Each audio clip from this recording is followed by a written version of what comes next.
Hello दोस्तों, मेरा नाम है देव। आप इस समय देख रहे हैं देव की व्लॉग। तो आज मैं गया था जलान। वैसे तो बनारस में बहुत सारे जलान है, लेकिन आज हम गए थे दुर्गा कुंड के जलान। इस जलान के बगल में एक सुपर मार्केट वाला भी जलान है, जहाँ पे आप लोग को खाने पीने की सामान मिलती है। लेकिन हमें ले रहे थे कपड़े, तो हम कपड़े वाले जलान में जाते हैं। तो यहाँ पर आपको पार्किंग की फुल सुविधा मिलती है। अगर आप लोग कभी भी यहाँ पर आए हो तो मुझे कमेंट में बताओ। वैसे तो जलान उत्तराखंड, दिल्ली वगैरह में भी बहुत सारे हैं।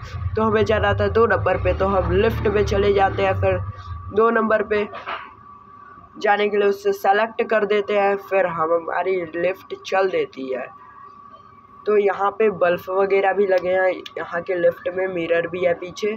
तो फिर 2 नंबर फ्लोर आने के बाद हम लिफ्ट से उतर जाते हैं। फिर हम लेते हैं थोड़े बहुत कपड़े, फिर हम बिलिंग करवा के चले जाते हैं और कोई कपड़े लेने। तो हमें समझ में नहीं आता। तो आज के लिए इतना बहुत होगा। तो bye bye. Please subscribe me.